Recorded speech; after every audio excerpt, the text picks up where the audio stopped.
My name is Lisa Geruzzi from yourcommunicationauthority.com. I show managers and supervisors how to empower and engage their employees to be more productive and successful through effective communication. The title of today's video is, "It is not what you say, it's what they think it means." In other words, how do you avoid miscommunication? Effective communication is way more about listening than speaking, and more precisely, it's almost entirely about the listening of the person or people that you're speaking to. Despite this, most of us spend the vast majority of our energy and attention on what we're going to say rather than how it is going to be listened to. Now, people listen through their assessments, their opinions, their interpretations, and their expectations. Despite the fact that these assessments, opinions, interpretations, and expectations are based on a past experience and have very little, if anything, to do with what is happening in this current moment, they add meaning to what is being said and significantly influence what is being heard by your audience. Although you cannot control people's listening, in order for effective communication to occur, you must take others' listening into account. You can influence how they listen to you and get through the morass of assessments, opinions, interpretations, and expectations and establish a shared understanding, which is the goal of effective communication. The way each of us listens is unique because our pasts are unique and our listening is shaped by our pasts. However, there are some commonalities that when you understand them, it will greatly enhance your communication. I once heard someone say that people all listen to the same radio station, WII-FM, the What's in It for Me station. In other words, people listen through their concerns.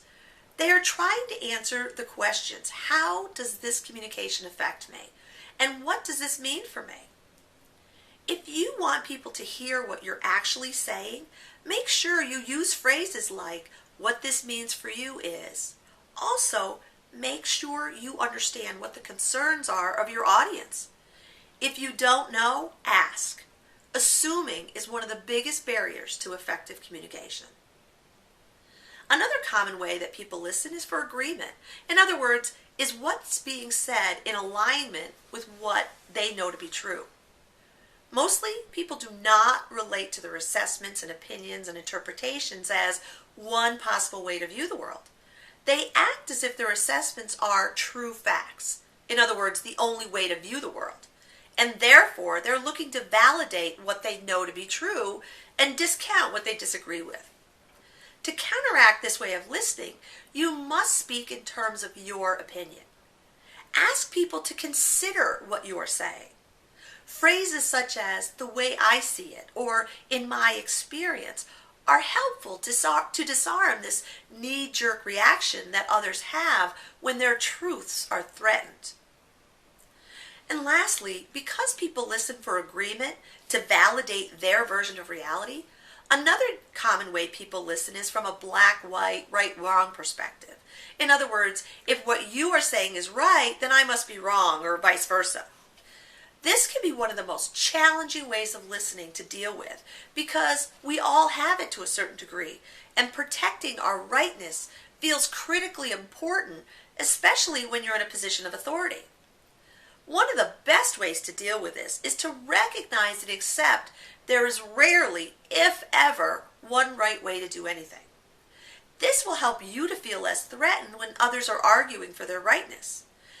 Using phrases that acknowledge you know there is more than one way to see it is essential. An example is, "There are probably many ways to accomplish X, and we are choosing to do Y for the next 3 months, and then we'll reevaluate." This enables people to be less defensive and argumentative. It gives them room to try the selected pathway without having to instantly and fully buy into the chosen path as the right path. Navigating the listening of others is an art that takes practice to master. Once you become interested in it, you will be amazed at what you begin to learn and how it greatly enhances communication. Thanks for watching. I'm Lisa Geruzzi from yourcommunicationauthority.com. If you'd like to obtain a copy of my free special report on how to avoid the 5 most common communication mistakes that managers make, visit yourcommunicationauthority.com. Thanks for watching.